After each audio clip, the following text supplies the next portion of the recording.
Assalamu alaikum dostlar. Qandayсыңар? Амансыңарбы, тынчсыңарбы? Бұл қадимки Көгарт таласы. Талада дыйқанчылық.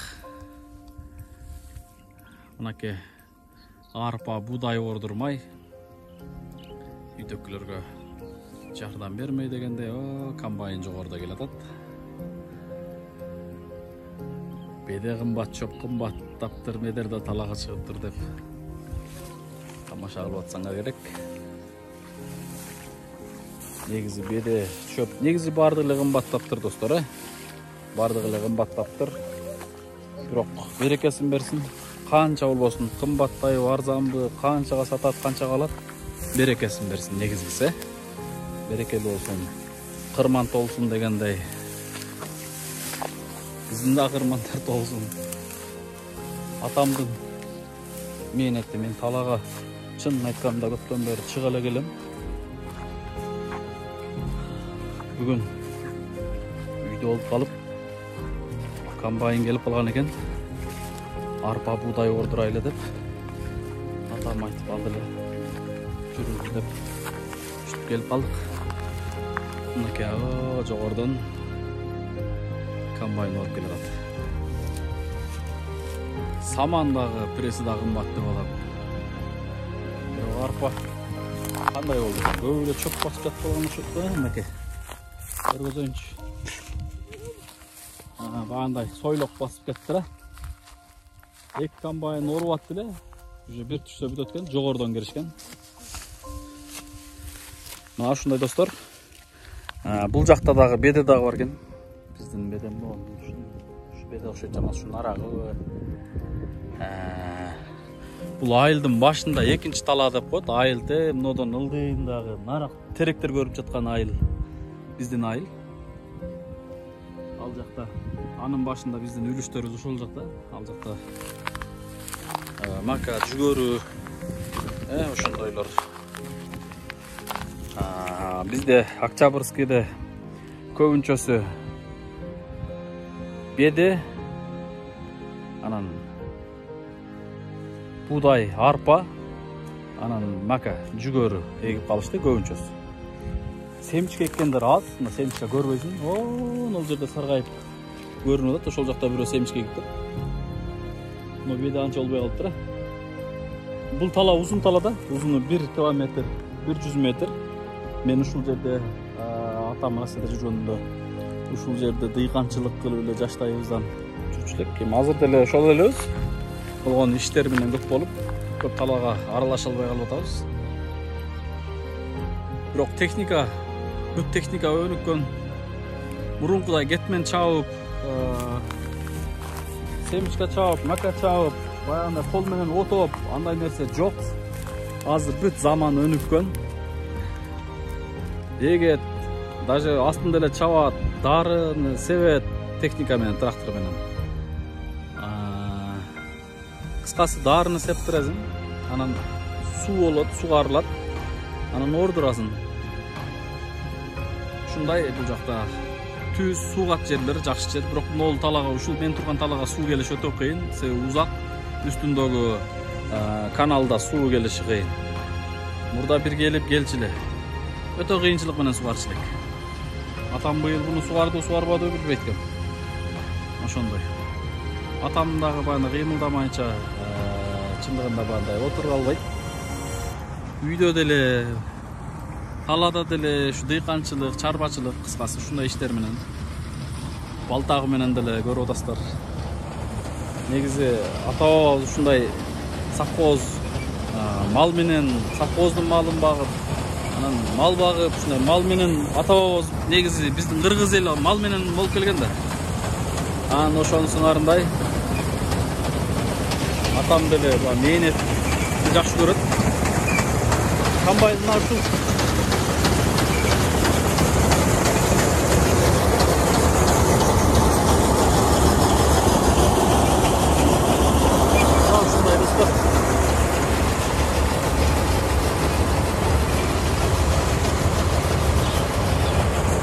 Атам деле келген бирок нарыкта отурат.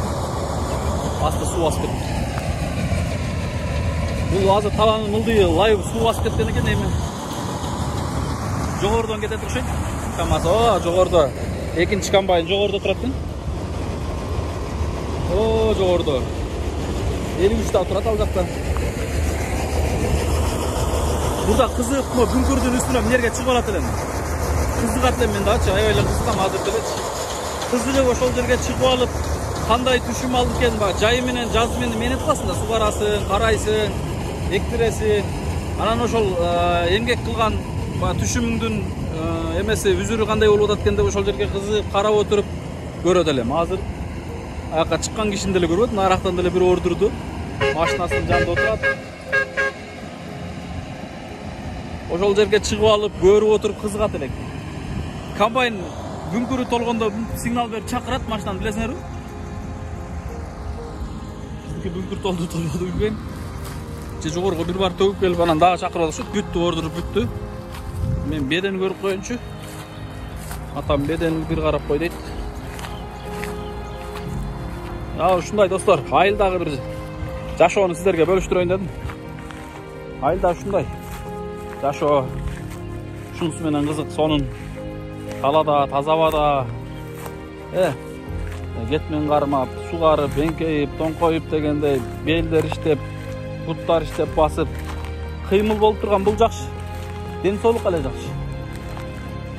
Кыймылсыз бул каттын өмүрү кыска дейт го. Кыймылсыз жашоо бул чындыгында ден соолук эле зыян. О, суу келиптир, буякты атам сугарткан окшойт. Мына биздин беде ушул жак экен. Атам да ар жерлерге ар кимдин жерлерин арендага алып, өзүбүздүн жерлер да бар, анан көп элдердин Россияга кетип калган, же иштете албай, же иштеткиси келбеген инсандар бар да, айылда көп да. Ошондойлордун жерлерин арендага алып иштетет элек. Беде ушул экен. Атам бир көргөзүп кой деп атты эле. Кандай алып көргөзөм? Мындай алып көргөзүп коеюн ба? Ушул эфирден көрүп алат, Видео тартып көргөзүп кой деп атып, бияка келе албайт. Беде деген ушул экен. Мына беде гүлдөп калыптыр. Жаңы эле суу ичиптир. Ушакка кандай суу келди экен, Өтө эле коюу эмес экен. Орточо экен. 10-15 метр аралап тарт дедиле. Аралап тартайын. Там көрүш керек.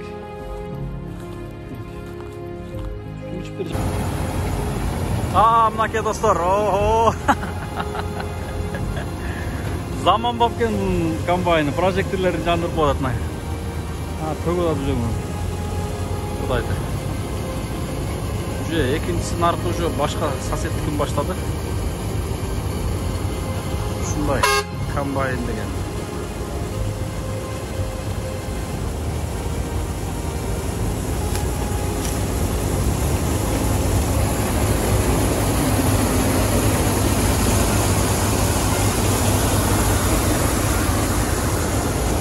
Дыйкандын иши ушундай да достор. Дыйкандын иши ушундай болот. Жакшы деле болбосо деле, бирок баарына ыраазы болуп, кырман толсун деп иште ушундай дыйканчылыкты утуктук кой. Дыйкан деген ушундай дыйканчылык иш. Орот машинага салат. Бuyagынан уже почтаныкын баштады.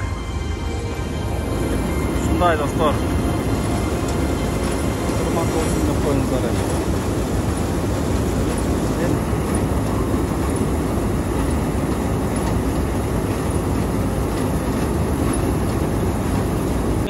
Октябрьский айылына карабайт да. Бул жерден бир 8-9 каналга чейин Октябрьский карайт. Андан арагы Комсомол деген айыл бар, ал жакка карайт. Андан Жергетал деген айылына карайт. Андан кийин ар жак Таран базар, ошол жактар кыскасы ар бир айылдардын туштары ушул талалар үлүш катары бөлүнүп берилген. Андан сырткары өкмөттүн жери бар. Көрүнүп аткан Кызкөл айыл өкмөтү. Бул жак Кызылкыя. Тиякта болсо ушул биздин Ак суу, Жазгечүү, Каркыра деген ушундай жайлоолор бар. Казакка чектеш Каркыра жайлоосу эмес, ал башка. Бизде дагы ушундай Каркыра деген Укмуш жайлоо бар, Ак суу деген жайлоодо. Kökdü şarkıratma çirkin. Жаштыгыбыз ошол жерде өттү. Достор, ошентип көргөзүп коюп атам кыскача. Мына ушундай. Мына бул жерге өзүнүн жери болсо керек балким, а? Жорулбай калган жерге анал жылкысын. Көп жылкысы барлар бар. Байкуш элди куратат да чиркин кээде. Араңдан эгин эккен эгиндерин талкалайт. 50 жылкысы барлар бар. 50 жылкы ол 1 гектар элестетиңиз, 1 гектар маканы жүгөрүнө. Бир эле мындайлы басып өтүп кетсе болду, талкаланып жатып калат. Дагы 1 айдан кийин августтун аяктарында жылкылар тоодон, жайлоодон келсе керек. Могул жер жайнап калат жылкыларчы. Бирок караш керек ээлери, караш керек. Качан эл түш эмесин, эгинин жыйнап алгандан кийин, анан кийин неме кылыш керек да. Жылкыларын айлап келиш керек, Бул жерде жүгөрү кеч пышат. Сентябрдын аяктары барып пышат. Октябрга жакындап пышат. Беденин 3-чү оруму бар. Азыр 2-чи орунда эми орот. 3-чү оруму деген бул сентябрларга барып орулса керек. Ушул беде менен основной жүгөрү. Анан кээ бирлеринде семчик эккендер бар, алар кечирээк болуп калат. Пахта, мурда пахтада эгишет эле. Азыр пахта эгилбей калды. Ушундай. Мына канча гектар деп эсептеп атат чамасы. Салам алейкум. Канча гектар экен? Канча гектар экен? Сиз билесиз да, жерде экенсиз. Атам билет. Короче, uzunluk 1 kilometre ekan da. 1 kilometre. Bu yoqda 22 gektar ekan yeringiz. 2 gektar ekan. Qanday oldu anan? Kombayn qanday ishlep atат? Kombaynni bölüşüp qo'ychi. Mana. Qaysi yılı chiqqan kombayn? Ya, qaysi yılı chiqqan kombayn? 89. 89. Ne degan kombayn? Niva. Yemeğini görüp bize. Tüşümdü. Tüşüm qanday oldu tüşüm? Bum girdi. Oo, görürüz böyle koy. Buna şunday. Qaydaysiz hozir? Qaydaysiz? Oya qaydaysizmi? Jo'g'ordan o'tasizmi? Baya mashina jo'g'orda u. To'g'ri turgan mashina. Biz bu yoqqa bosaveraylikmi nariga? Kombayn içi bunake. Anas, kombayn degen uşul beyneti güçlü bu. Bir günde kaç hektar yer oros? 10 hektar, 15 hektar. 15 hektar oros mu? Kayaktan geldiniz? Özgön'den geldiniz mi? Maşallah. Ana dostlar. Özgön'ün kombayını düş. Düş, nara kaydettin? Özgön'ün kombayını uzakta gelip korkuyor. Hem tala çoğun da. Yer çoğun. Bizden özürdük kombaynlar жетишпей калат, башка болот. Чыгасың.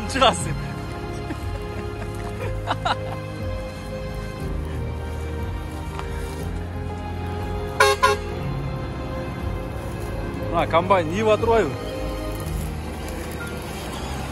Ушундай достор. Акам таң калды, YouTube'га чыгабы дейт. YouTube'ga çıkas desem gülüt. Uyalып atacağımız. Bırak son kombaynen tez yürüdü gene. Anam onu samandı dağın çömele olup kontaya alıp geldi. Sizlerde çöptü bunda uyuganlar ne de aytadı? Bizde çömele değil. Sizlerde çi. Çömele de koyut. Şunday dostlar.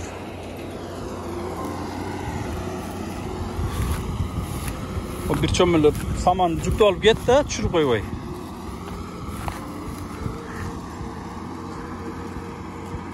Саманы эми престелет, малга жыйылат. Кадимкидей эле достор, ушундай талада.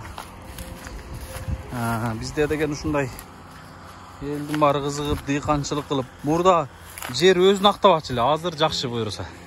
Семичка экен мынакей, охо, мына керемет. Гүлдөгөнүн карабачы чиркен. Sonun gülünü açıp turат, Ушул жерлерде инилерим менен, башкалар менен ушундай көпчүлүк болуп чыгып тыйганчылык кылат элек. Анда техникалар деле жетишсиз болот эле. Кээде кол менен чапкан учурлар болду. Атам дарбызга чейин экти окшойт. Дарбыз экти. Беде, семечка, мондайлардын түрүн эктик.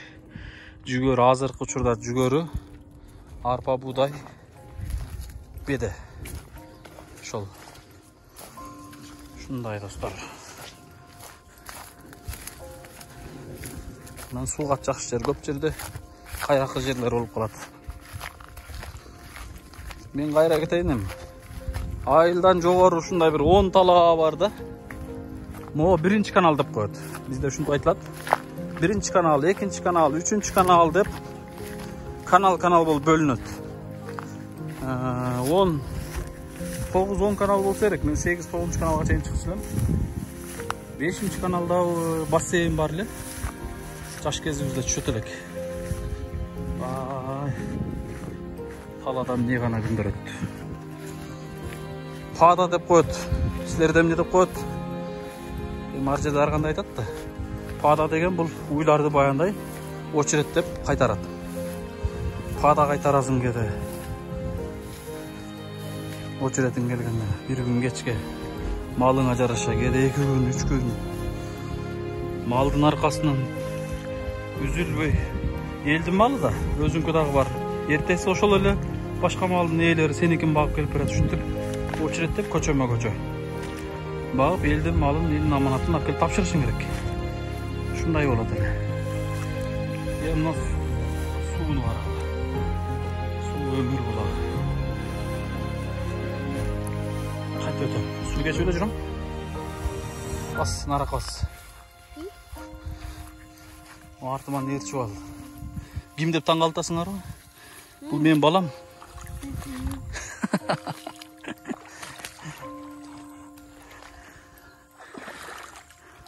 Опа, этият бол, эмне жаман чукур экен. Я. Этият бол. Кийимиңди сугул болбу, Ушундай достор.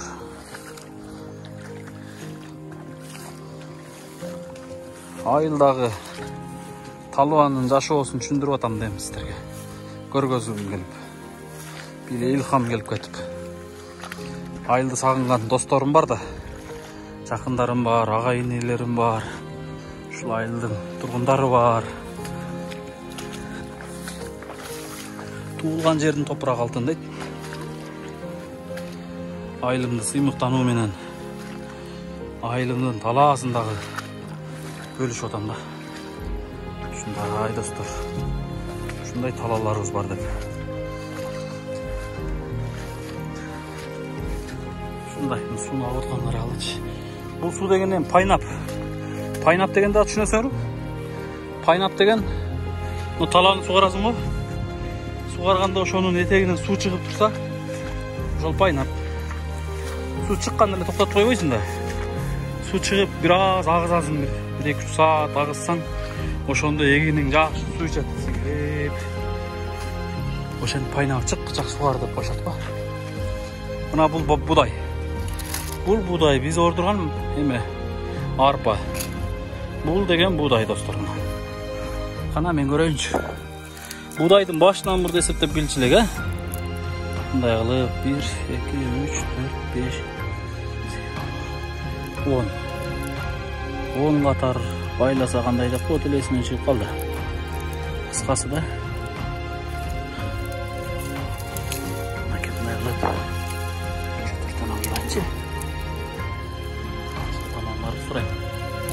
Кандай болот эле депчи. 10 та болгондо эмне болот эле?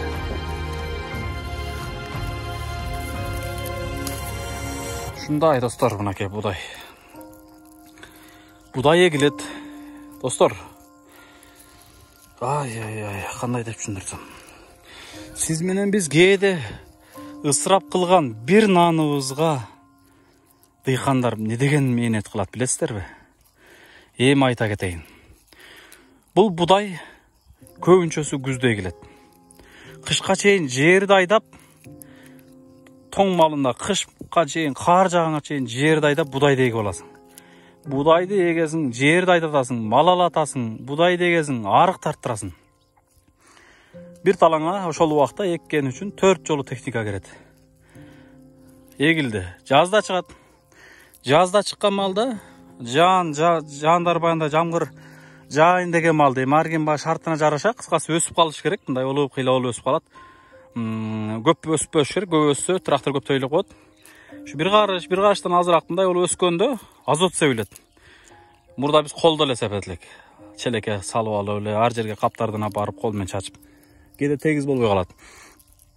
Traktör menen sepsең жериң узкий болсочу, мисалы жериң энсиз болгон болсо, трактор пирпирегиме айлантканда о жака чейин чачып берет. Бирөөнүн эгинине дагы баягындай дарыңды чачып аласың да. Бирөөнүн эгинине пайда алып келесиң. Өзүңкүнө зыян пайданы азыраак алып келип каласың. Жериң эндүүрөөк болсо баягындай туурасы көбүрөөк болсо анда трактор менен себесиң. Кыскасы азот себесиң. Азот сепкенден кийин бир 2-3 жолу сугарасың эми. Шартыңа жараша сугарасың. Кеминде бир жолу 2 жолу сугарасың. Буну сугарасың. Бул будайдын түшүмүн айтып атам да. Сугаргандан кийин достор карайсың. Budayga эгерде кээде чөп чыгып калат, мындай чөпкө каршы да дары чачасың. Көрүп атасыздарбы?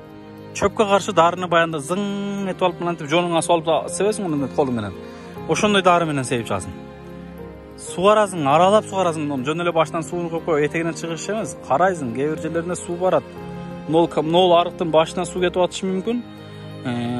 Этегинен чыгып атышы мүмкүн, бирок ортосунан мындай болуп туруп кайра мынтип чыгып калышы мүмкүн да. Ошол жактарын карайсың. Анан кийин достор, будайдын түшүмүн айттым да. Нанды сүйүп, нанды ысырап кылбайлы деп айткам. Дарын сепкенден кийин күтөсүң. Анан кийин дагы ошол сугарып карайсың да, сугарып күтөсүң. Сугарып күткөндөн пышат. Пышкандан кийин мына комбайн саласың. Комбайнга ордурасың. Буну дагы таза кургаганда ордурасың. Ордурганда бул будай таза будай болуп чыгыш керек. Пыр болуп чыкпаш керек. Жакшы пышканда ордурасың. Ордуруп үйүңө апарасың. Үйүңө апаргандан кийин азыр тегирменге тартпай калышты көп, биз тартат элек. Тегирменге 1 капта, 2 капта алып барып, ушинтип эле будайды апарып эле тартып эле жейт элек. Алып барасың дагы тегирменге саласың мисалы. Тегирменге саласың буну. Унун чыгарасың. Унун бөлөк, кебегин бөлөк деп коет. Кебегин бөлөк чыгаргандан кийин унду алып келесиң. Мына уже даяр унга чейин эмне деген мээнет болду, Эми уундан бери гана мээнетти айткыла достор. Уунду элейсиң. Ал жагын өзүңүздөр жакшы билесиздер. Даяр уунду базардан алып алып, нан кылып коюш оңой эле, бирок ошол даяр уунга чейин дыйкандын мээнетин караңыз. Кыскасы бир нан үчүн канча мээнет болот. Ошон үчүн нанды ысырап кылбайлы достор. Канчалаган нандар катып калып атат. Катып ыргытылып атат. Кээде ыргытылган нанды итке берсең ит жебей коюп атат. Азыр заман деген ит каткан нанды жебей калды мисалы, Мына чоң атабыз бар эле го, баягы гаражда чоң атабыздын үйүндө каткан нандар кроваттарда жайылып тура берет. Чоң ата буну эмне кармап отурасыз десең эле айтат. Балам, сен билбейсиң да. Каткан нанды негизи катканга чейин чоң ата нанды ачып коет. Көгөрүп кеткенче катып калсын дейт. Каткандан кийин ысык суугабы, кайнак суугабы жибитип жей берет. Сонун болуп нан болуп калат. Мына ошентип камыр кылат достор. Камырдан кийин ачытат, нан жасайт, нан жабат. Анан биз могул нанды жейбиз анан ушу нанды да кантип келгенин, бир нан үчүн канча адам мээнет кылганын, бир адам мээнет кылса мейли, канча адамдын колунан өтөт бул мээнетчи. Мына ошону билбейбиз, ар нерсе кылабыз. Туурабы? Ошон үчүн достор ысырап кылбайлы. Мен мына будайды атайын жогоруна чейин тебелеп кирбедим. Себеби ушу бирөөнүн аманаты, бирөөнүн будайы. Тебелегим келбеди. Бул да болсо эртең нан болот, тебеленди де калбасын. Кудай калса, бул да болсо канча адамдын курсагын тойгузат, кардын тойгузат. Бирок Алла өзү кетсин, 4 та будай үзүп алдым, уруксатсыз. Себеби ол жактан сурагым келди. Ушундай достор. Опа. Суу кечип эле кетип атам, шарылдап. Жол жок, кайкпасам. Айла жок.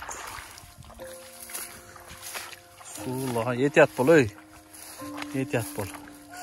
Oh. Suga жунасың бе? Ha. Bir görüşçülөрдүн жаштыгын эстет. Лай суга. Мындай суларга жатып жуунат элек, а? Черкен азыркы жаштарың суга жуунбаса керек. Бассейнге алып бар дейт. Шундай достор. Октябрь айылындагы талааны сиздер менен бөлүштүм. Анын жерде атамдар турушат. Biz anın ıldığında bilişiyoruz. Anın ayıl, ana уже terekler, ıldık terekler görünüp kaldı. Hoş olacak, уже ayıl. Göz aldım ha? Alacak degen уже ayıl. Bizden ayılırız. Bizden göçe hoş olup katından hoş olacak. Şunday. Bak şunu bir ömüm. Bak eken. Oho, suğarıp durayım olup kalar ha. Her bir dıyqandardın meynetin bersin Kudayım. Kırman toltursun Kudayım, berekesin bersin. Жалпы dıyqandar sizlerge Allah'ın jardamı olsun inşallah. Allah'ın jardamına ayabasın, бар болуңуздар, аман болуңуздар. Dıyqandar кыйратып деле bir пайда көрбөйт, бирок ошентсе деле буну тирилик катары көрүп, кыскасы өзүнүн үйлөсүнөн сырткары башкаларга да пайдасы тийип турсун деп ушундай дыйканчылык кылышат, пайдасын деле көрөт эми. Убагында мисалы 1-2 жылдан бери пайдасы жакшы болуп калды жердин. Убагында могу жерлер өзүн актабайт эле. Ошентсе дагы жер бекер калбасын деп эгет эле. Артка кетет элең мисалы. Мен бул жерге 6-7 мака эктимби? Бул маканын расходун эсептесең, эртең ушул расходчолук бул жерден түшүм түшпөй калышы мүмкүн эле.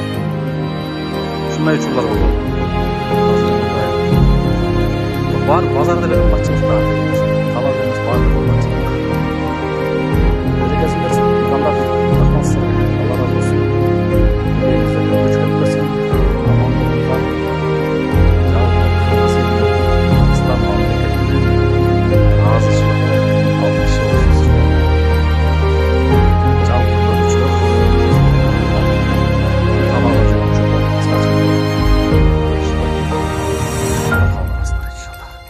Ay men çakırып алышат. Мен кеттим. Жана будайды, арпаны көзүп алышат. Ушундай достор, аманчылыкта көрүшкөнчө, ассаламу алейкум. Дагы эмнени тартып бер десеңиздер, балким сиздердин сунушуңуздарды четке какпастан тартып берген аракет кылабыз.